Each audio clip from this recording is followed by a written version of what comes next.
అలాగే తెలంగాణ రాష్ట్రంలో ఇవాల్టి నుంచి నామినేషన్ల ప్రక్రియ స్టార్ట్ అవుతూ ఉంది. తస్మాత్ జాగ్రత్త. మళ్ళా ముందే చెప్పలేదు మల్లన్న అని అనొద్దు.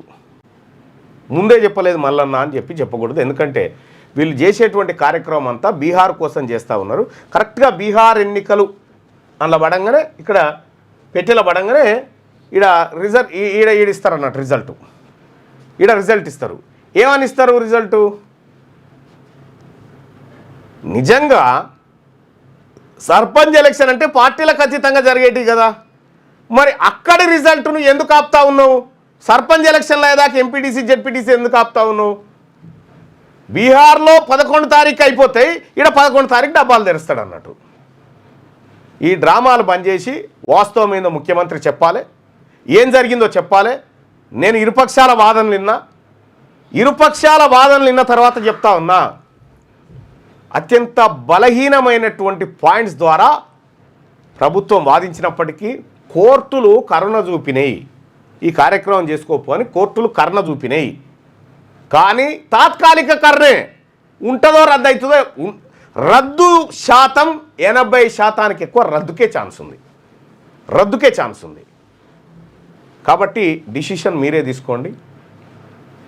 తెలంగాణ రాష్ట్రంలో మీ కుట్రలు మీ కుతంత్రాలు ఇట్లా ఎన్ని గేమ్లు ఆడిరో మనోళ్ళకి తెలివి లేనప్పటి నుంచి ఎన్ని గేమ్లు ఆడిరో, ఎన్ని డ్రామాలు ఆడిరో తెలియకుండానే ఎన్నో నడిచిపోయినాయి. నగేష్ని పిలు. తెలియకుండానే ఎన్నో డ్రామాలు, ఎన్నో కథ, ఎంతో కార్ఖానా జరిగింది. వాళ్ళందరూ కూడా చెప్తా ఉన్నా, ఈ కాడి నుంచి మీ డ్రామాలను 100% పసిగడతాం, మీ డ్రామాలను ఎదుర్కొంటాం. ఈ జీవో తాత్కాలికమైనటువంటి గాలిలో దీపం. ఏది మన ఇది ఉంటుందిగా కంజన్ అంటారు చూడు, ఏది ఎకబత్తి దీపం, దాని మీద గుండ్రటి గ్లాస్ బౌల్ ఇస్తారా గాలికి పోకుండా. ఇప్పుడు ఆ గ్లాస్ ఏమో హైకోర్టు అన్నట్టు, అది తీస్తే పోతుంది, అది తీస్తే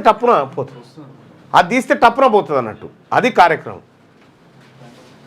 సో కాబట్టి తెలంగాణ రాష్ట్రంలో లోకల్ బాడీ ఎన్నికలు గాలిలో దీపం.